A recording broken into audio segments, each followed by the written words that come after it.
मेरे देशवासियों, आपने कांग्रेस को 60 साल दिए, हमें सिर्फ 60 महीने देकर के देख लो।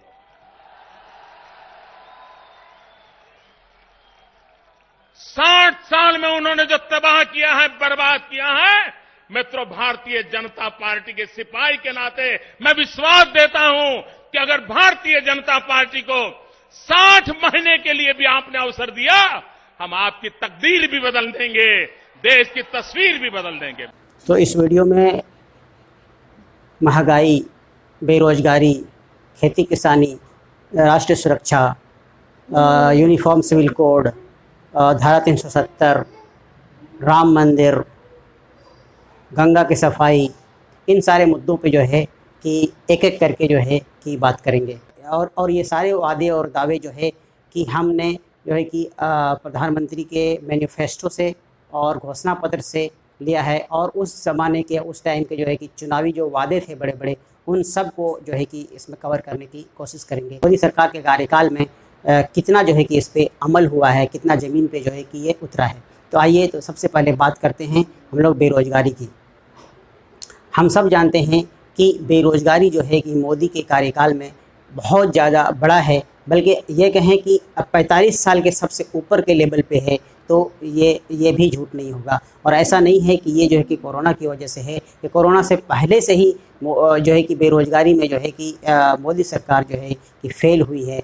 अगर हम काला धन की बात करें तो मोदी सरकार ने यह वादा किया था अपने चुनावी सभा में भी और मैनिफेस्टो में भी कि अगर हमारी सरकार आती है तो 100 दिन के अंदर जो है कि काला धन विदेश से जो है कि हिंदुस्तान लाएंगे। मेरे कांकेर के भाइयों बहनों, मुझे बताइए कि हमारी चोरी किया हुआ पैसा वापस आना चाहिए कि नहीं आना चाहिए? ये काला धन वापस आना चाहिए? ये चोर लुटेरों से एक एक रुपया वापस लेना चाहिए? इस रुपयों पर जनता का अधिकार है कि नहीं है? ये रुपया जनता के काम आना चाहिए। अरे एक बार ये जो चोर लुटेरों के पैसे विदेशी बैंकों में जमा है ना, उतने भी हम रुपये ले आए ना, तो भी हिंदुस्तान के एक एक गरीब आदमी को मुफ्त में 15-20 लाख रुपए यूं ही मिल जाएगा। लेकिन ऐसा अभी तक नहीं हुआ है। और इसके बरक्स, इसके उल्टे जो है कि 13 साल की सबसे ज़्यादा जो है 13 साल में सबसे ज़्यादा जो है कि ब्लैक मनी जो है कि हिंदुस्तान से बाहर गया है। अगर महंगाई की बात करें तो मोदी सरकार ने यह नारा दिया था कि बहुत हुआ महंगाई की मार, अब की बार मोदी सरकार। पेट्रोल डीजल के दाम हर बार बढ़ते गए तो स्कूटर खड़ा कर दिया, बस से चलने लगे। पढ़ाई लिखाई के खर्चों ने हमारी जेबें खाली कर दी, फिर भी मन मारकर काम चलाया। पर जब रोज रोज की हर जरूरत की चीजों के दाम लगातार बढ़ते जाएंगे तो हम अपने बच्चों का भविष्य कैसे बनाएंगे? उन्हें क्या खिलाएंगे? महंगाई को लगातार बढ़ाने वालों जनता माफ नहीं करेगी। लेकिन हम देखेंगे कि मोदी सरकार के आने के बाद किसी भी चीज़ का, महंगाई का अगर आप देखेंगे तो वो जो है कि अपने सबसे जो है कि टॉप लेवल पे। मोदी सरकार चाहे तो 35 रुपये में भी पेट्रोल दे सकती है, इतना सस्ता बीच में हो गया था। लेकिन उसके बावजूद भी जो है कि उसने 100 रुपये से ऊपर और 100 के आसपास ही जो है कि रेट को रखा। इसकी वजह से जो है कि पूरा महंगाई जो है कि हर लाइन में जो है कि महंगाई बढ़ती चली गई। अगर मैं खेती किसानी की बात करूं तो मोदी सरकार ने यह वादा किया था कि हम किसानों का जो है कि स्थिति जो है कि अच्छा कर देंगे और उसका जो है कि इनकम जो है कि डबल कर देंगे, ख़ास तौर से 2022 में। हालांकि 2022 जो है कि ख़त्म होने पे आया है, लेकिन हम देखते हैं कि मोदी सरकार ने उल्टा जो है कि किसानों को परेशान करने वाला और किसानों के बगैर इजाज़त के, बगैर पूछे जो है कि उसके लिए जो है कि तीन बिल लाए, जिसका जो है किसानों ने जो है कि 1 साल से ज़्यादा तक जो है कि धरना प्रदर्शन और जो है कि विरोध किया। इसके बाद जो है कि मोदी सरकार मजबूर होकर जो है कि उस किसान बिल को जो है कि उसको वापस लेना पड़ा। और इसमें मोदी सरकार की 2 जगह पे मिस्टेक है। मिस्टेक एक जगह पे ये है कि मोदी सरकार ने बगैर किसी डिस्कशन से और बगैर किसी बहुमत के जो है कि इसको जो है कि ज़बरदस्ती जो है कि इस बिल को जो है कि पास करा लिया। पहली तो गलती ये है। और दूसरी गलती ये है कि खेती किसानी जो है कि राज्य का सब्जेक्ट है, ना कि सेंट्रल का सब्जेक्ट है। इसके बावजूद भी जो है कि मोदी सरकार ने ज़बरदस्ती जो है कि अपने अपने अंडर में ले गई और ज़बरदस्ती इसको जो है कि इम्प्लीमेंट करने की कोशिश किया। सीमा सुरक्षा और राष्ट्र सुरक्षा के लिए भी जो है कि मोदी सरकार ने बहुत बड़े बड़े जो है कि वादे किए थे। इसमें भी जो है कि डेटा हमें ऐसा नहीं मिलता है जो कि इसको जो है कि अच्छा प्रदर्शन इसका दिखाता हो।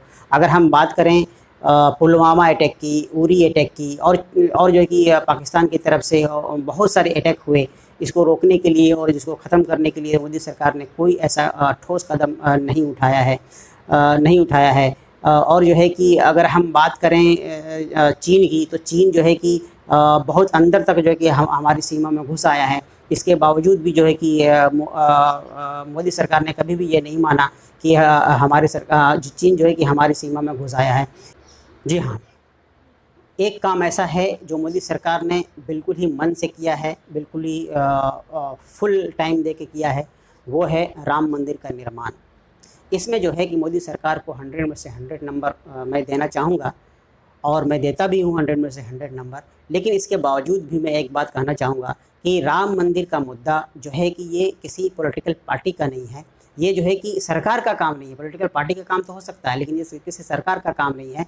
अगर राम मंदिर बन रहा है तो इसमें जो है कि किसी सरकार का कोई दखल नहीं है।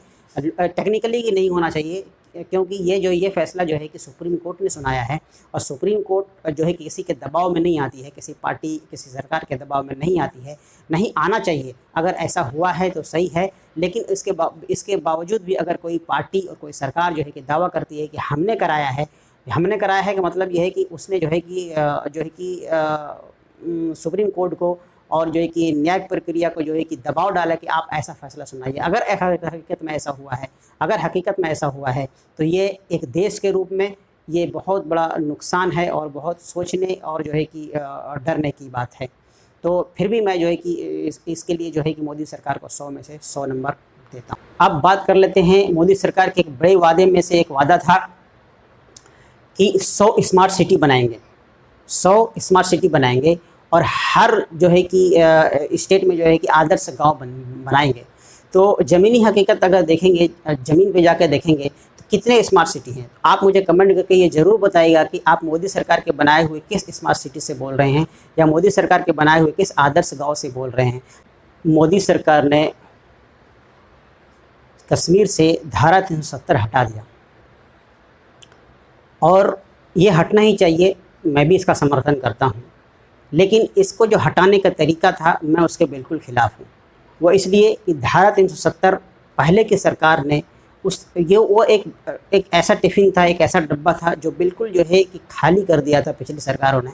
उसको जो है कि प्यार से, मोहब्बत से उसको समझा के उसके सामने से जो है कि उसको टिफ़िन को बोल के हटा देना था। लेकिन मोदी सरकार ने क्या किया कि वहाँ के लोगों को बंधक बना के, वहाँ के लोगों को बंद करके, नज़रबंद करके और बंदूक की नोक पे रख के जो है कि धारा 370 हटा दिया।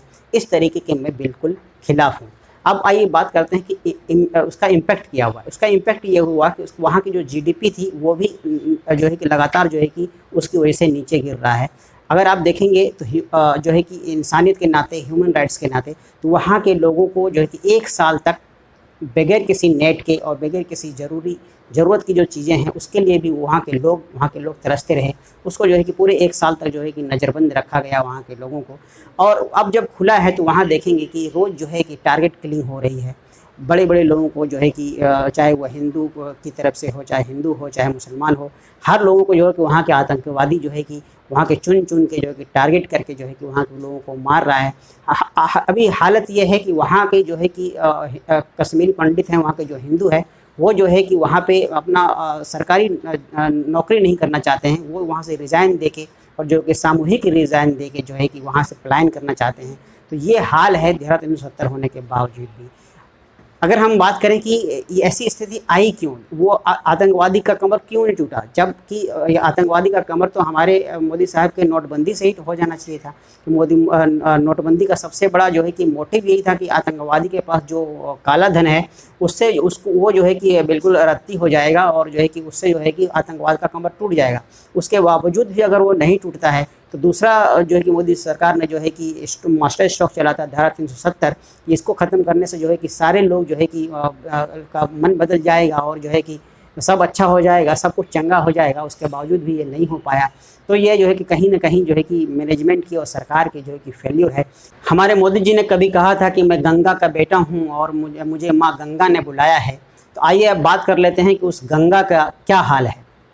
तो गंगा अभी भी मैली की मैली है। इसके ज़िम्मेदार कौन हैं? इसके ज़िम्मेदार जो है कि इम्प्लीमेंटेशन है। इसके ज़िम्मेदार जो है कि मोदी सरकार की नीति है कि सिर्फ भाषणों में तो मतलब वो साफ़ करना चाहते हैं, भाषणों में तो वो गंगा का बेटा बनता है, लेकिन जो है कि हकीकत में वो उसके ऊपर जो है कि उतना काम नहीं किया है जितना काम उसको करना चाहिए था। मोदी सरकार के राज में देखेंगे तो अपने रुपीज़ जो है कि रुपीज़ का वैल्यू डॉलर के सामने जो है कि सबसे जो है कि निचले स्तर पे है। जो है कि लोकपाल की जो है कि बहुत बड़ी बढ़ चढ़ के जो है कि मोदी सरकार ने जो है कि जिक्र किया था कि मेरे आने के बाद लोकपाल का गठन हो जाएगा और जो है कि यानी जनता को ये फ़ायदा होगा और उससे ये होगा और ये होगा और वो होगा।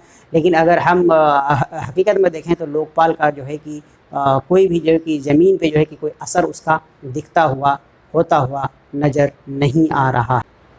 ठीक उसी तरह से अगर हम बात करें डेमोक्रेसी इंडेक्स की, तो डेमोक्रेसी इंडेक्स में भी जो है कि हिंदुस्तान जो है कि लगातार जो है कि 2014 से 2013 के बाद से जो कि लगातार देखेंगे तो जो कि ये फिसलता ही जा रहा है।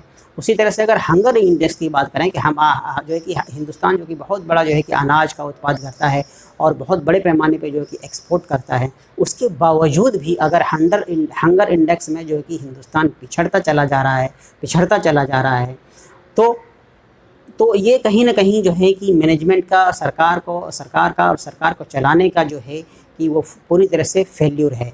ये वो डेटा अब जो है कि हम भक्त हैं, हम कुछ ही बोलें कि मोदी जी ने वहाँ जाके डंका पीट दिया और जहाँ वहाँ जाके डंका बजा दिया, तो वो बातें तो अलग हैं।